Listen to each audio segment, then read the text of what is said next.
Imagine being locked up inside the most terrifying, heavily guarded prison in the world. A place surrounded by freezing waters and hungry sharks. A place designed to be the final stop for anyone who even dreams of freedom. Escaping? Totally impossible. Or at least, that's what they thought. But on one dark night in 1962, three men changed everything. Armed with nothing but simple tools no one would believe, and genius way ahead of its time, they pulled off one of the smartest and strangest prison breaks in history. And even after more than 60 years, no one knows where they went, or if they even survived. Today, I'm telling you the full story. The story of minds that defied the impossible and turned prison security on its head. Buckle up, because what you're about to hear might just make you question if the word impossible means anything at all. Welcome to Alcatraz Island, home to one of the harshest prisons humanity ever built. Alcatraz was established in 1934, and it wasn't just built to prevent escapes. It was designed to crush inmates, mentally and emotionally. This was the end of the line. Every prisoner here was transferred from other prisons across the U.S. Guys who committed more crimes behind bars or caused serious trouble elsewhere. Now, to really get how brutal this place was, the prison sat on a tiny abandoned island, just 22 acres, roughly a mile and a half off the coast of San Francisco, right in the middle of the cold Pacific Ocean. The weather? Miserable, freezing cold, even in summer. In August, ocean temperatures reached only 54 degrees Fahrenheit, 12 degrees Celsius, and the rest of the year, they dipped close to freezing. The currents around the island were brutally strong. Swimming? Practically impossible. And that's not all. The U.S. authorities spread terrifying rumors, stories of hundreds of man-eating sharks and electric eels circling the island, just to plant fear into the minds of prisoners and keep them from even thinking of escape. Those stories? Not entirely true, but psychologically, devastating. And beyond all these natural death traps, the island was crawling with trained snipers, under strict orders to shoot and kill anyone who tried to run. And this was just the beginning. The prison itself? A nightmare by design. Cells were tiny, completely exposed, no privacy at all. Each one had just a metal bed, a sink, and a bare toilet. Guards watched the inmates 24/7. No breaks, no blind spots. Prisoners weren't allowed out of their cells except for meals or brief yard time. And the daily routine? Brutal. Meals lasted exactly 30 minutes. Outdoor time? Just 6 minutes. That's it. Showers? Once a week? Cleaning, cooking, and maintenance? All done by the prisoners themselves, on strict shift rotations. You were only allowed out when it was your time to work. Once your shift was done, you were locked right back up. Even the guards weren't much better off. Any cop with a bad record or disciplinary issues, they'd get assigned to Alcatraz, which meant the place was full of the most ruthless, violent guards you could imagine, fueling an already toxic and brutal relationship with the inmates. Some accounts even describe Alcatraz as a miniature version of hell. And honestly, they weren't exaggerating. There was even a phrase carved into the prison walls. On the rock of Alcatraz, your dreams of freedom shatter. Escaping Alcatraz seemed totally hopeless. Still, during its years of operation, there were 14 escape attempts. All of them ended in tragedy. Every single escapee was killed on sight. No survivors, no mercy. But then, in the face of all this terror and lockdown, one genius plan turned the whole system upside down.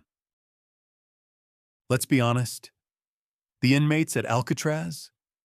They weren't your average criminals. Imagine someone committing a crime while already in prison, so bad that they get transferred to Alcatraz as an extra punishment. Yeah, we're talking about some seriously dangerous guys. So it's no surprise the treatment there was harsh, brutal even. But now that you know what kind of hell this place really was, here's the real question. How the hell did anyone escape from a prison built to be unescapable? Let's walk through it, step by step. Because this story, it's full of twists and turns that sound straight up unreal. It all started in 1961. The first key player, Allen West, 31 years old. He was sent to Alcatraz after getting into a violent fight with other inmates at San Francisco County Jail. Some reports say it was after a failed escape attempt from his previous prison. But one thing's for sure. From the moment Allen stepped foot on Alcatraz, he had just one thought on his mind: escape. One day, he was assigned to clean the top of the cell block, and as he swept the floor, he felt a cool breeze brush across his face. He looked up, and there it was, a massive ventilation duct above his head, big enough for a grown man to fit through. And here's the kicker. The metal covering it was old, rusty, so brittle it could almost be pulled off by hand. If he could just get that thing off, he'd have access to the roof. From there, the escape could begin.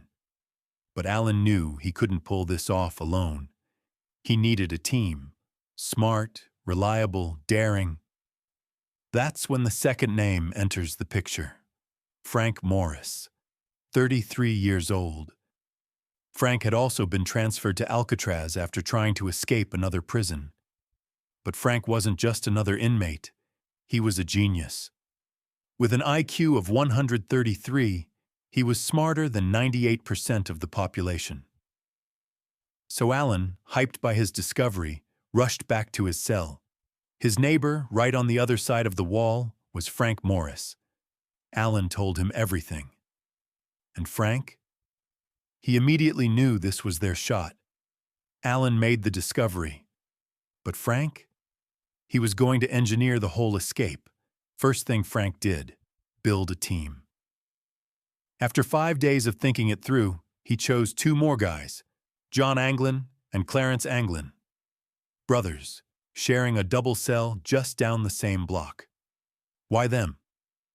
2 reasons. Their cell was close by, easy to communicate. And because they were brothers, their trust in each other was unshakable. The team was set. Now it was time for serious work. Every night after lights out, Frank would sit by the wall and talk quietly with Allen. They'd go over every tiny detail of the plan. Then Frank would slide over to the Anglin brothers and give them updates and new instructions. Allen's first mission. The next time he got roof cleaning duty, he had to explore, check every inch, look for exits, passages, anything that could help. And on that next round, he made an incredible find. Behind the cells was a narrow service corridor, barely 3 feet wide, used for plumbing and air ventilation. It was abandoned. No guards, no traffic, totally forgotten. If they could reach that passage, the way to the roof would be much easier. But here's the best part. Every single cell had a small vent right behind the sink, about 12 inches wide and 8 inches tall, and it led directly to that hidden corridor. Problem? The vent was covered by a metal grill, and it was way too small for anyone to squeeze through. But Frank, with that sharp mind of his, noticed something else. The prison walls were old as hell. Years of sea salt, moisture, and ocean wind had eroded the concrete. It was soft, weak enough to chip away. Frank's plan? Smuggle in metal spoons from the prison kitchen and dig their way out. And they did. Over a month, each team member managed to steal 2 spoons, one to dig with, one as backup. Then the real work began. The Anglin brothers used spoons and forks to speed things up. They chipped away at the wall, little by little. Every day, just a few inches. But two huge problems came up. How to get rid of the concrete dust and chunks. How to hide the holes from the guards. Before we dive into how they handled that, there's something else you need to know.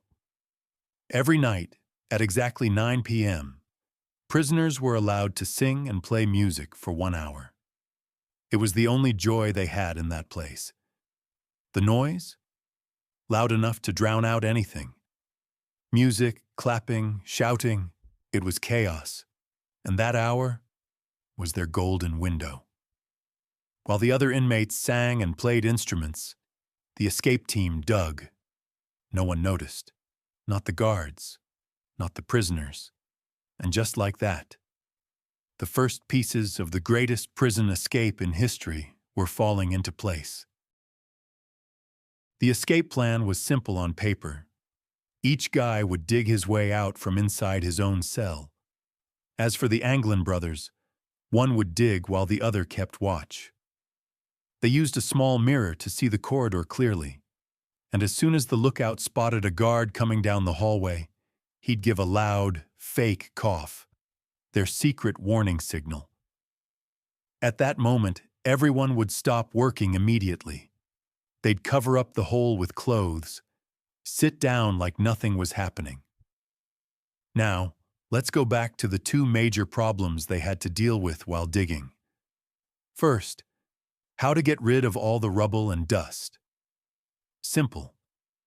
They just dropped the debris through air vents that led into the abandoned corridor behind the cells. Since they were using tiny spoons to dig, and because security was so tight, they could only remove a small amount each day. The whole digging process was painfully slow, barely a few inches a night. And they kept at it for 6 straight months. Second problem, how to hide the holes so the guards wouldn't notice. This is where Frank showed his genius again. With help from John Anglin, who worked with him in the prison paint shop, they built a fake wall section. Using newspaper, cardboard, crushed rock, and a little cement, they created a perfect replica of the prison wall. They painted it the exact same color as their cell. Every night after they finished digging, they'd place the fake panel in the hole, then hang clothes above the sink to hide it completely. And since the guards never entered the cells during routine checks, no one ever suspected a thing. A whole year went by, and no one realized that part of the wall was just cardboard and paint. After about 6 months, the holes behind their sinks were finally big enough. One night, Alan, Frank, and the Anglin brothers slipped out through their openings and met in the dark service corridor behind the cells. They scouted the area, and the discovery was even better than expected. Once inside the corridor, they could climb straight up to the ventilation shaft, and from there, they'd be on the roof. After the quick exploration, they all crawled back to their cells. That's when phase 2 of the plan began, and it was the hardest part. Even if they made it out of the prison, how would they reach the mainland? They'd have to swim through freezing waters filled with strong currents, and creepy stories about sharks and eels surrounding the island. But Frank, calm and confident, looked at the group and said, "We'll build a raft and life vests, using what we've got." Everyone was stunned. It sounded almost reasonable, but where was all this confidence coming from? Turns out, Frank had been silently preparing for this moment. During his time in Alcatraz, he'd read hundreds of old magazines, ones inmates used for sandwich wrappers, floor covers, or paint jobs. In one of them, he had found an article explaining exactly how to build a raft and life vests using common household items. Since then, he kept the idea in his mind, just in case. But over time, he forgot some of the details. So when he started working in the prison paint shop, he began secretly looking for that exact magazine again. And when he found it, he tore the page out, folded it carefully, and hid it deep in his cell. When he told Allen and the Anglin brothers that he had instructions for building the raft and vests, they were over the moon. They had the plan. They had the knowledge. They even had the raw materials. But now came the next big question. Where could they build a big raft for 4 people without getting caught? That's when Frank told them to pause all digging. "Give me a little time," he said. "Let me figure out a safe way forward." And the reason this team worked so well? 2 things: extreme patience and complete trust in Frank, the brain of the operation. One night, while sitting in his cell, Frank noticed something strange. He watched other inmates cleaning the roof of the opposite cell block and saw how the dust and dirt they kicked up would fall down and bother everyone below, inmates and guards alike. Frank stared for a moment. Then he smiled. This, he thought, might be our golden ticket. He had a small plan in mind, and if it worked, they'd be ready to launch the biggest prison break in history. That same day, Frank gave Allen a task. Next time he went up to clean the roof, he was to gather as much dust and dirt as possible, specifically above his cell, right by the vent they planned to escape through. Once Allen had the pile ready, he tossed it all down at once. Boom. Dust rained down into the prison below, and almost immediately, guards and inmates started complaining. That's when Allen casually suggested, "Why don't we cover that section with old blankets to stop the dust from falling?" Surprisingly, the guards agreed without a second thought. "Cover whatever you want. Just don't let that dust come back." Allen was thrilled. He grabbed some old blankets and covered about 10 square meters around the vent.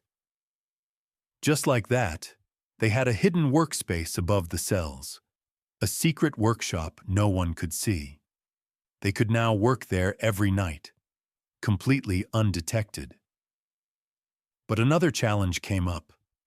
How would they leave their cells each night and climb up there without the guards noticing? The solution came from Frank and Clarence Anglin. They decided to make fake heads, to place on their beds so it would look like they were sleeping. These decoys had to be extremely realistic, natural skin tone, real human hair. Since Frank and John worked in the paint shop, they smuggled out paper, cardboard, and paint. They mixed the paper with soap, toothpaste, and some of the leftover cement from digging to mold human-like heads. For the skin tone, they blended paint to match natural flesh colors. But the hair? That was Clarence's job. He worked as a barber inside the prison. Every day, he'd steal clumps of hair from the floor and pass them to Frank and John. In the end, they had fake heads that looked shockingly real, with actual hair glued on. Each night, as the usual prisoner sing-alongs filled the cell blocks, the 3 men would quietly place the fake heads on their pillows, then slip out through the vent and up into the hidden workshop. The escape plan now had 2 missions: cut through the metal bars blocking the rooftop vent, build the raft and life vests. For materials, they used soft, prison-issued coats, the kind given to guards and inmates working outdoors in the cold. In summer, these coats were usually tossed aside and forgotten. Frank planned to take advantage of that, so during the warmer months, they began stealing coats little by little. Over 2 months, they collected 22 coats without anyone noticing. And while the prison echoed with singing at night, the 3 men were up in their secret hideout, cutting metal bars, stitching together a raft and life vests from stolen coats. After 2 months of careful, silent work, everything was finally ready. They picked the date, June 11th, 1962. At exactly 10 p.m., the prison lights went out. Everyone was asleep, or so the guards thought. Frank, John, and Clarence placed their fake heads on their beds and quietly slipped out. But then, a problem no one saw coming. Alan couldn't get out. There are 2 versions of what happened. Version 1 says Alan had sealed his fake wall too tightly the night before, using too much cement. When it dried, the opening was too small.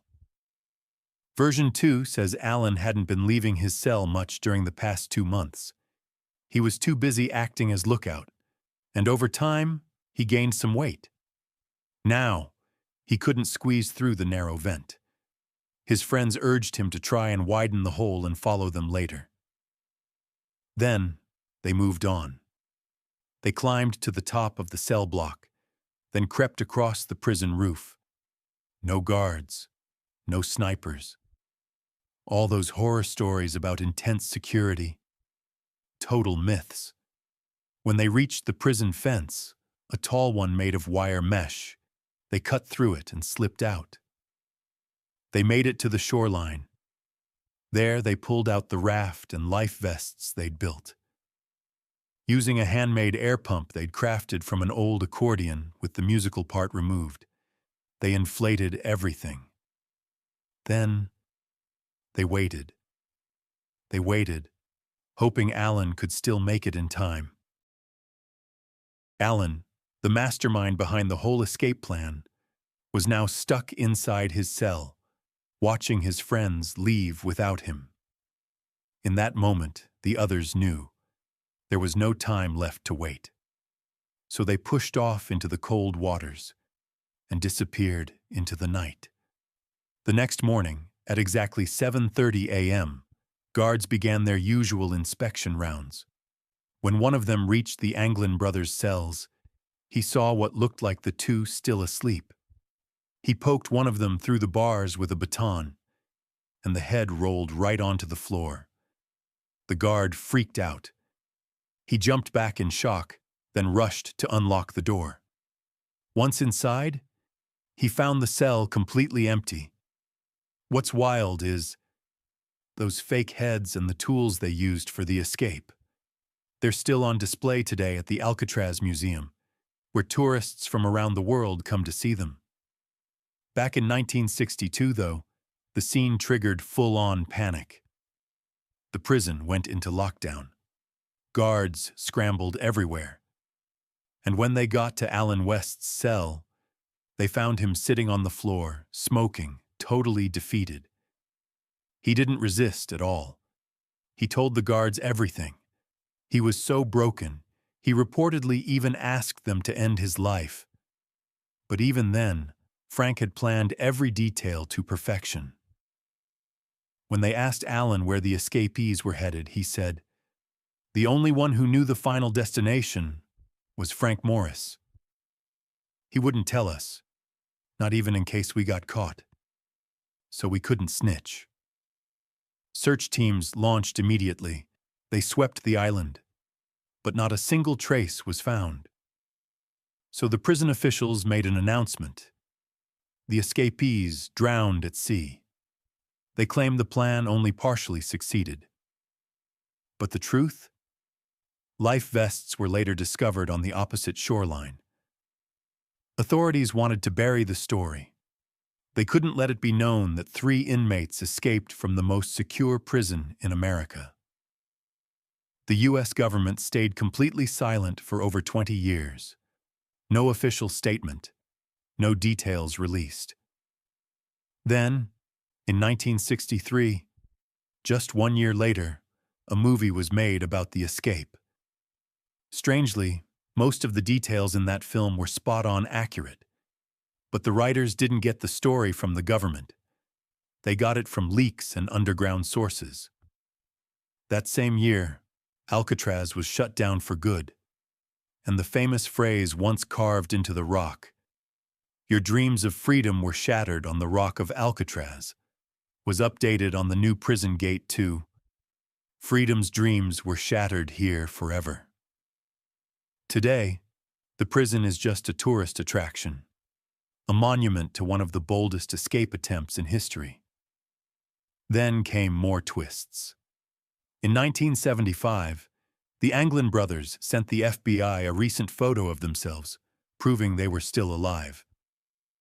And in 2013, Frank Morris sent a handwritten letter to the police, saying he was ready to turn himself in. But then, he vanished again, and was never heard from after that. The saddest part? Alan West, the guy who came up with the whole plan, the brains behind everything, was the only one who never made it out. But maybe, without Alan, the world would have never known the story of the smartest, most legendary prison break in human history. That's it for today's story. Hope you enjoyed it. And if you love strange and thrilling tales like this one, you'll definitely want to hear about the killer who claimed to be a messenger from the devil and the insane events that unfolded during his trial. Or check out the heist of the century, a jaw-dropping robbery pulled off with 0 weapons, 0 bloodshed, and 0 clues. Both are absolutely wild. And I promise, you won't be disappointed.